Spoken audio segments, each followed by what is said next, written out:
নমস্কার। আজ আপনাদের জানাবো মীন রাশির জাতক জাতিকাদের 2026 কেমন যেতে পারে তার একটা আগাম আভাস। মীন রাশি এই 2026 ভালো মন্দ মিশিয়ে আপনাদের কাটাতে হবে।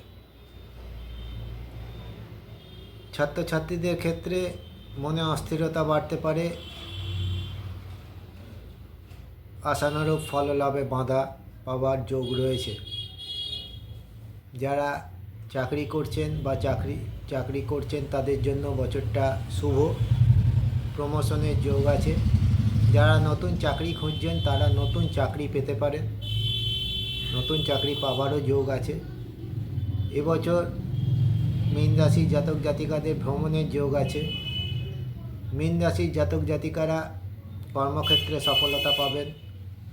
যারা বস্ত্র ব্যবসা করছেন, যারা শিক্ষক, অধ্যাপক, আইনজীবী, ডাক্তার, এনাদের জন্য মীন রাশির 2026 বিশেষ শুভ বছর।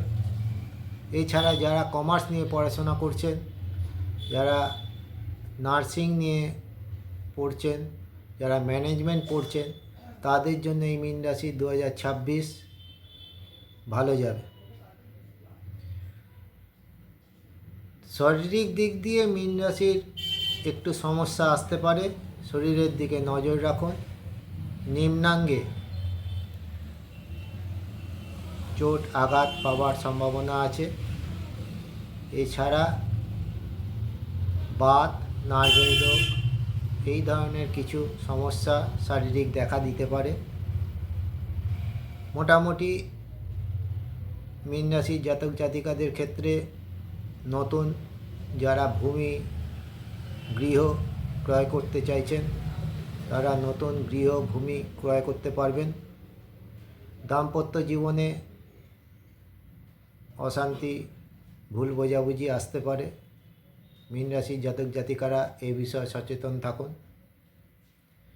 যাদের মীন রাশির খুব সমস্যা হচ্ছে তারা অবশ্যই নিত্য শিব উপাসনা করুন, মা তারার পূজা করুন এবং পঞ্চমুখী হনুমানজির ফটো বাড়ির দক্ষিণ দিকে স্থাপন করুন। শুক্লপক্ষের মঙ্গলবার দিন তুলসী মালা, মেটে সিঁদুর দিয়ে হনুমানজির পূজা করুন। অনেকটা ভালো থাকবেন। রাশিফল মীন রাশি অবধি বলে দিলাম, রাশিফল শেষ। আগামী দিনে অন্য তথ্য নিয়ে আপনাদের জানাবো। যদি চ্যানেলটা ভালো লাগে সাবস্ক্রাইব করুন, সাথে থাকুন। কিভাবে ভালো থাকা যায়,